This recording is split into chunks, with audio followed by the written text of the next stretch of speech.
বস্তিতে আর কখনো আসবে না। কেন আসবো না? একটা কথা বলবো, বল। আমাকে ডিভোর্স দে। বাহ, স্বার্থপর তুমি এত সহজে ডিভোর্সের কথা বলে দিলে। সত্য কথাগুলো সহজ হোক বা কঠিন, হ্যাঁ তাই তো। যখন আমাকে প্রয়োজন ছিল তখন তুমি আমার কাছে এসেছিলে, আমাকে প্রয়োজন নেই তাই আমাকে দূরে ঠেলে দিচ্ছ, তাই না?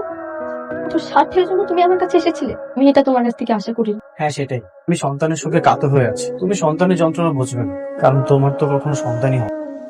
সন্তানের মর্মটা তুমি বুঝবে না। আমার সন্তান হবে না কি তুমি আমাকে ডিভোর্স দিতে চাচ্ছ? তোমার মা হবো না, তোমাকে বাবা ডাক শোনানোর মতো ক্ষমতা আমার কাছে নেই। কি বলতে চাও তুমি? সন্তান জন্ম না দেওয়ার কারণে তুমি আমাকে ডিভোর্স দিতে চাচ্ছ? হ্যাঁ সেটাই, এটা ভাবার সেটাই ভাবো। এখান থেকে প্লিজ চলে যাও, আমাকে একা থাকতে দাও। কি রে মা, কান্না করছিস কেন? মা শান্ত, কি হয়েছে মা, কেন কান্না করছিস বল? আমি যে মা হতে পারবো না, এ থেকে আমার কোনো দোষ আছে তুমি বলো? না, তোর কোনো দোষ নাই। আমি মা হতে চাই, সঙ্গে অপারেশন ব্যাপারে কথা বলতে চাই। শোন, অনেক রিস্ক আছে। ছাড়া কোনো উপায় নেই, আমি অনেকের কাছে যেতে চাই। এই অপারেশনে 50-50 চান্স, এই তো কি ছাড়া বাঁচবো না রে মা। প্লিজ একটা চান্স নিতে দাও, দেখি কি হয়। সব আবদারে কিছু লাস্ট চাও তোমার কাছে পাবো। ঠিক আছে। ফাইনাল পরীক্ষা যে অপারেশন করবেন তাহলে পরে আপনার একটু অ্যাকাউন্টসে যোগাযোগ করবেন, ঠিক আছে?